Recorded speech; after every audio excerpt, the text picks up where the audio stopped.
Pos diurnai mamoto manariko nang sononda.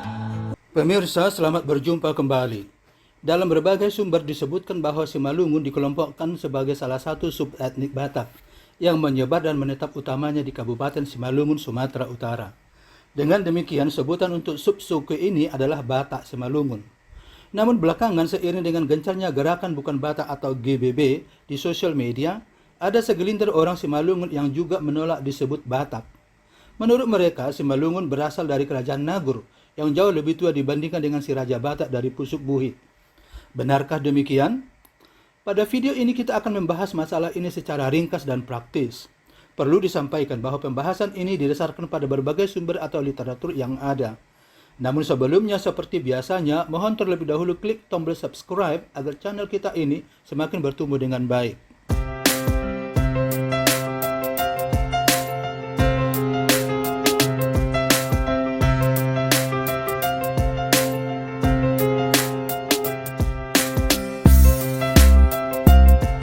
Simalungun secara geografis terletak antara Karo dan Toba, sehingga tidak mengherankan bila kedua subsuku ini memiliki pengaruh besar terhadap Simalungun, terutama dalam hal bahasa.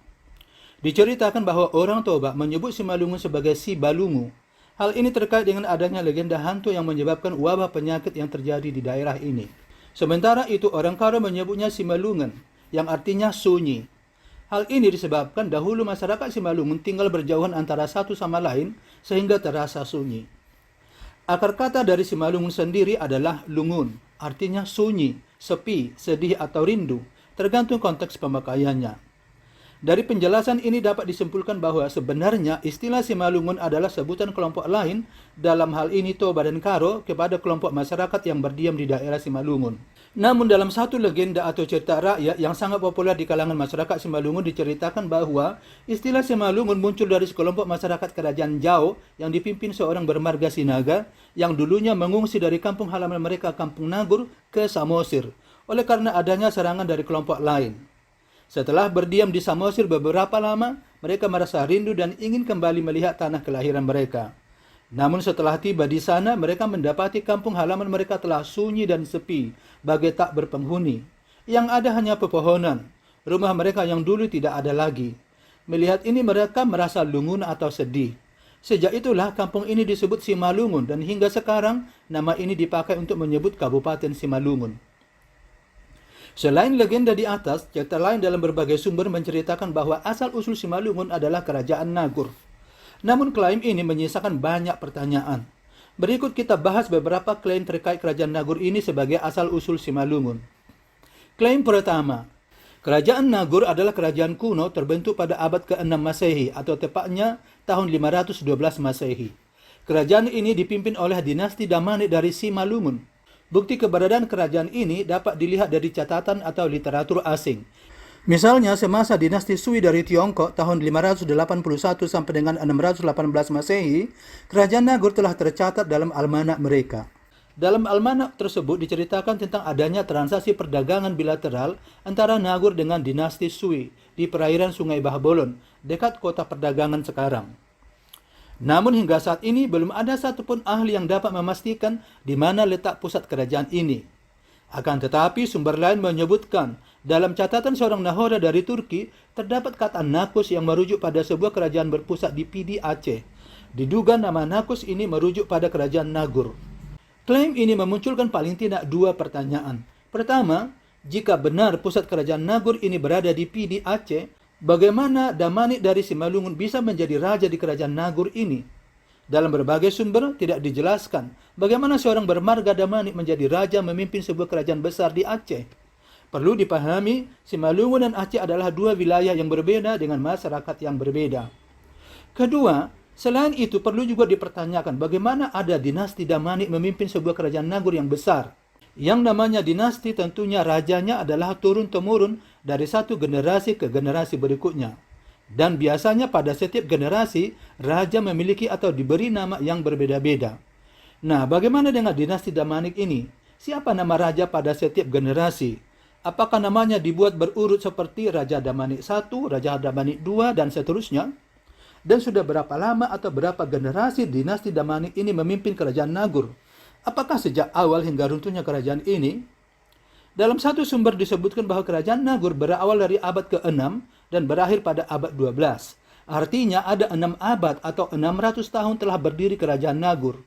Artinya pula kemungkinan paling tidak sudah ada 20 raja silih berganti, bila masa kepemimpinan seorang raja mencapai rata-rata 30 tahun.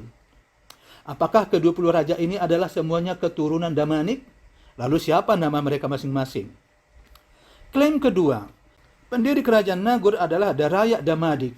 Darayak Damadik adalah seorang kesatria dari suku Munda di India yang melarikan diri untuk menghindari suatu pertikaian yang terjadi di kampung halamannya.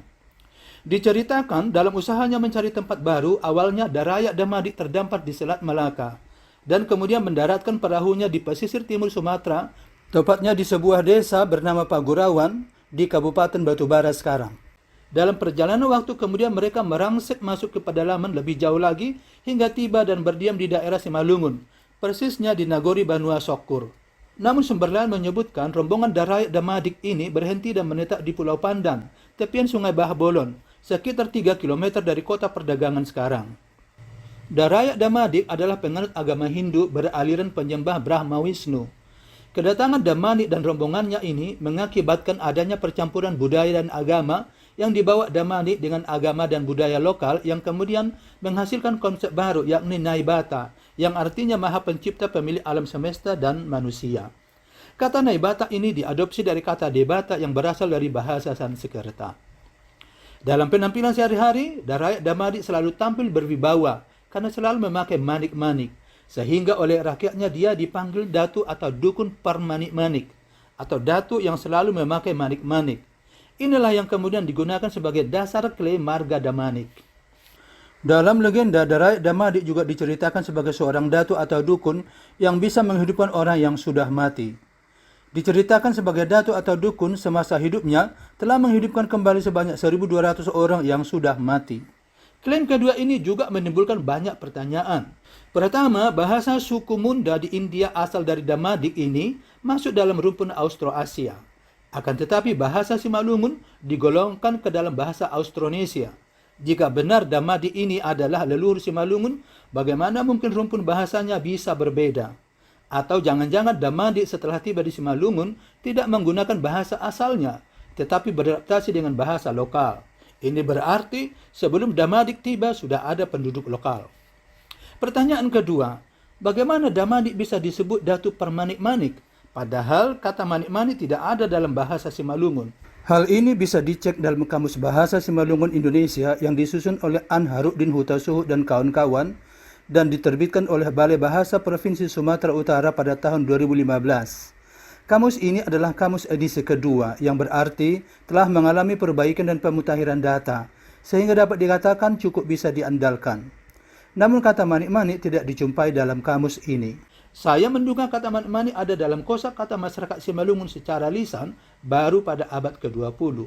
Ini artinya pada abad ke-6 pada zaman Damadik dari Munda ini tidak ada satu orang pun penduduk yang menyebut manik-manik, apalagi menjuluki seseorang permanik-manik. Pertanyaan ketiga, ketika Damadik dengan rombongannya memasuki daerah Simalungun, apakah sudah ada penduduk lokal? Atau apakah mereka memasuki tanah kosong saja yang tidak berpenghuni? Namun kalau kita lihat dari penjelasan bahwa kepercayaan Damadik yang Hindu bercampur dengan kepercayaan penduduk lokal yang kemudian melahirkan kepercayaan baru atau tata cara penyembahan yang baru, maka dapat disimpulkan sudah ada penduduk lokal sebelum Damadik berada di wilayah ini. Lalu siapakah penduduk lokal ini? Persisnya apa etnisitas mereka? Sekedar informasi, kepercayaan akan Naibata di Simalungun memiliki kesamaan dengan Debata di Toba, yakni adanya Debata Banua Ginjang, Debata Banua Tonga, dan Debata Banua Toro. Klaim ketiga, dalam satu literatur disebutkan kerajaan Nagur begitu berpengaruh, sehingga istilah Nagur ini didapati di berbagai daerah sekitar yang dipengaruhinya dengan variasinya masing-masing. Misalnya kata Nanggro di Aceh, Nagari di Minangkabau, Nagori di Simalungun, Negeri di Malaysia, dan Nagari Tomok di Samosir. Mungkin saja istilah negeri atau negara yang ada di Indonesia khususnya di Sumatera berasal dari istilah Nagur. Akan tetapi adanya istilah Nagari Toba di Samosir agaknya sulit diterima dan sedikit ada pemaksaan entah untuk tujuan apa. Sebab setahu saya, istilah Nagari atau negeri di Samosir baru muncul pada zaman penjajahan. Pada zaman penjajahan Belanda memang di Samosir ada kepala Nagari atau kepala negeri. Ini bertujuan untuk mempermudah administrasi pemerintahan Belanda pada zaman itu. Setahu saya, sistem pemerintahan tradisional di Samosir adalah bius, sama seperti sistem bius di daerah Toba lainnya. Dalam satu bius biasanya terdapat satu huta atau yang lazim disebut huta bolon dan beberapa lumban dan atau sosor. Satu bius dipimpin oleh hanya satu orang raja bius. Berdasarkan penjelasan di atas, ada beberapa kesimpulan yang bisa kita ambil. Namun perlu diketahui bahwa kesimpulan ini belumlah final. Pertama, bila kita mengikuti legenda pengungsi dari kerajaan Tanah Jawa di Kampung Nagur ke Samosir dan julukan-julukan yang disematkan oleh orang Karo dan orang Toba kepada orang Simalungun, maka dapat dikatakan bahwa kata Simalungun tidak ada sebelumnya, sementara marga-marga sudah ada. Kedua, kerajaan Nagur kalau memang ada tidak pernah berpusat di Simalungun, tetapi berpusat di pesisir timur Sumatera, tepatnya di Pidi Aceh, seperti yang dicatat oleh seorang nahoda dari Turki. Hal ini dibuktikan dengan adanya catatan asing tentang kerajaan ini, seperti catatan pada Almanak Dinasti Sui dari Tiongkok yang mencatat adanya transaksi perdagangan antara dinasti tersebut dengan kerajaan Nagur. Pada umumnya, kerajaan-kerajaan asing yang menjalin perdagangan dengan kerajaan lain adalah kerajaan-kerajaan yang berpusat di daerah pesisir. Karena hal inilah yang memungkinkan adanya kontak perdagangan. Sementara Simalungun tidak terletak di pesisir tetapi di pedalaman. Hal lain yang membuktikan ini adalah adanya cerita di kalangan orang Simalungun sendiri yang mengatakan bahwa kerajaan Nagur dipimpin secara dinasti oleh seorang yang bermarga Damanik dari Simalungun. Lalu bagaimana dengan Pulau Pandan tepian Bahbolon di perdagangan? Saya menduga apa yang dibangun di sini adalah pusat kerajaan bisnis, bukan kerajaan teritorial sebagaimana lazimnya. Transaksi perdagangan di kawasan ini kemungkinan besar adalah transaksi bisnis antar individu, bukan antar kerajaan. Namun ini masih perlu pembuktian lebih lanjut, sebab paling tidak menurut saya, belum ada literatur yang mengungkapkan adanya transportasi sungai di Bahbolon. Adanya istilah Nagori di Simalungun yang diadopsi dari kata Nagur kemungkinan ini terjadi pada abad ke-12, ketika kerajaan Nagur hancur lebur diserang oleh kerajaan lain, seperti kerajaan Sriwijaya, lalu disusul oleh kerajaan Dharmasraya. Kemungkinan ada anak-anak bangsawan dari kerajaan Nagur yang melarikan diri ke pedalaman, lalu tiba di Simalungun, dan membentuk satu perkampungan di sini dan memberi nama Nagori. Ketiga, bila benar kerajaan Nagur yang besar itu ada di Simalungun, dan ini dibuktikan dengan adanya nama-nama desa dengan nama Nagori di Simalungun, mengapa kabupaten ini disebut Kabupaten Simalungun, bukan Kabupaten Nagori?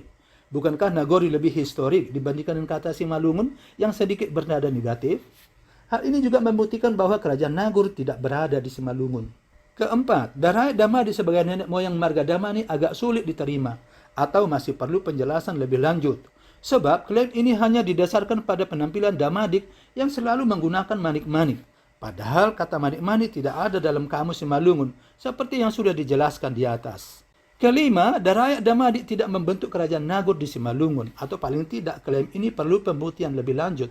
Sebab diceritakan, Darai Damadi adalah juga seorang dukun yang bisa menghidupkan orang yang sudah mati dan telah menghidupkan sebanyak 1.200 orang.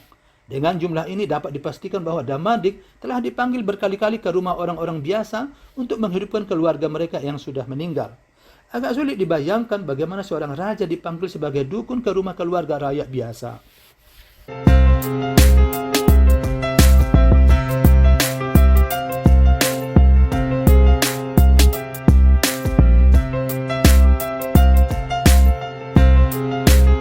Baiklah pemirsa, demikian video kita kali ini. Kita berjumpa kembali pada video-video berikutnya dengan topik yang berbeda. Mohon dukungannya terhadap channel ini dengan cara subscribe, like, share, dan komen, agar channel kita ini dapat bertumbuh lebih baik lagi. Pemaparan ini masih bersifat terbatas yang disebabkan terbatasnya literatur. Oleh sebab itu, jika ada kesalahan, mohon dikoreksi. Thank you very much, goodbye and take care.